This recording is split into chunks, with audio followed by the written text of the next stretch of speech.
Hey guys, welcome back to my channel. Who doesn't love biryani, right? For me, happiness is biryani. Biryani in itself is a complete delicacy with an awesome mix of flavors of basmati rice with selective spices. So today I'm going to share one such quick and easy egg biryani made in rice cooker. Let's take a quick look at the ingredients. Soak basmati rice for about at least 20 to 30 minutes in water. This way the rice will be fluffy after making biryani and also it will not become mushy. Boil 4 eggs and peel the shell and keep it aside. Before frying, make sure to make some slits with a knife or poke with a fork. Take a pan, add some oil, and now I'm going to fry these 4 boiled eggs.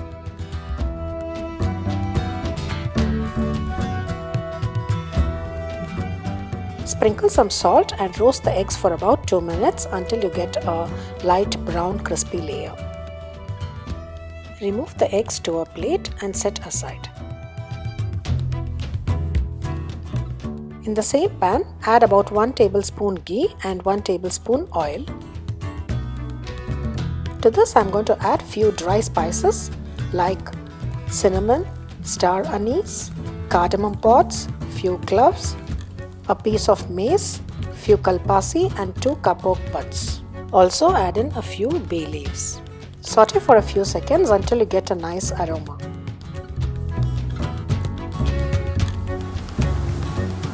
Now I am adding 1 large thinly sliced onion,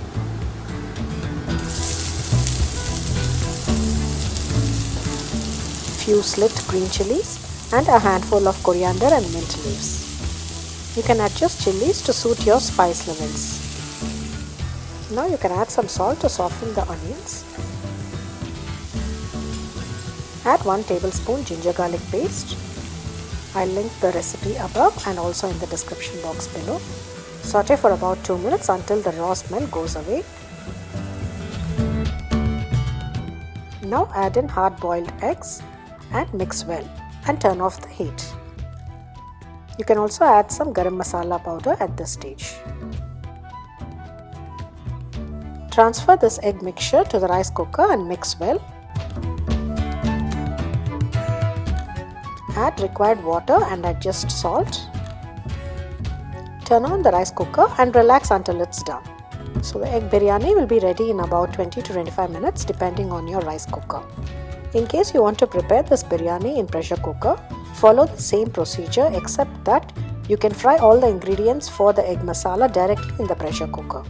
Then add drained rice, add required water and adjust salt and close the lid and allow to cook for about 3 whistles and turn off the heat. Serve this delicious egg biryani with some simple raita or any vegetable or chicken curry on the side. Do enjoy it and subscribe to my channel MasalaKorb. And don't forget to turn on the notification bell for new updates. You can also follow me on Facebook and Instagram. It's me Padma signing off.